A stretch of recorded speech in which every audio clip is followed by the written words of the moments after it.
now, there's no way for me to water my garden unless I were to carry something all the way up here. We have no electricity and no water up here. We have extremely clay soil, which I guess is a good thing because it does hold on to water very well, which has set back our planting this season, but it gets very hard, rock hard, when, oh, they need to be watered, poor things. But the soil gets rock hard when it's hot and the sun is out just baking it.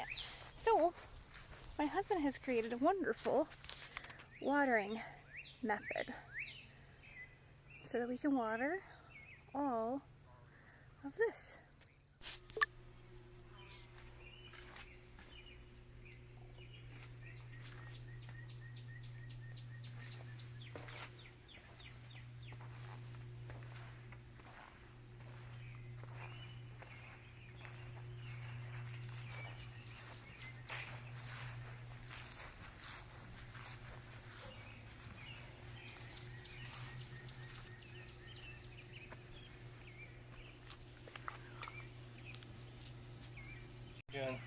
Here is the one-of-a-kind watering system that my husband made up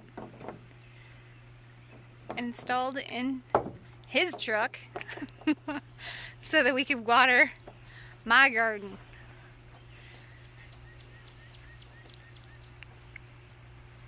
It's got two 55-gallon barrels that were used for maple sap collection, and we might still use them once they're done with gardening season, because clearly the two seasons don't overlap here in Zone 5.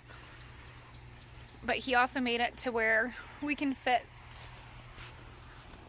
two more behind it in the truck bed.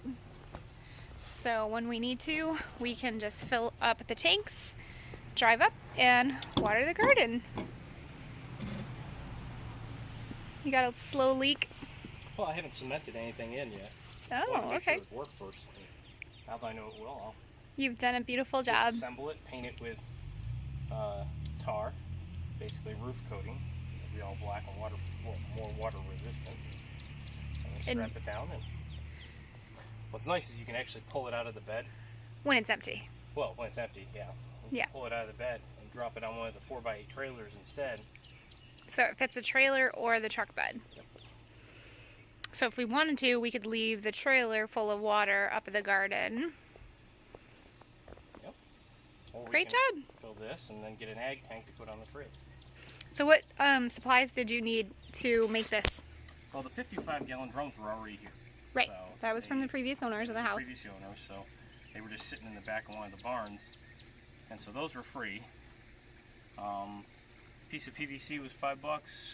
And probably some miscellaneous fittings in that, probably about another 10. And then the wood actually was the most expensive part. I went and bought, well, actually, I didn't even use all of it. I went and bought a bunch of 2x6s from the Amish. So I bolted it up with deck screws, so now that it's solid, let it dry over the winter.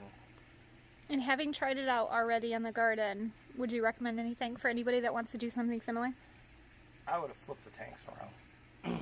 I would have, if I want to have another set of two tanks back there, it would have been smarter to flip these tanks around and face the other ones so that they're both facing together.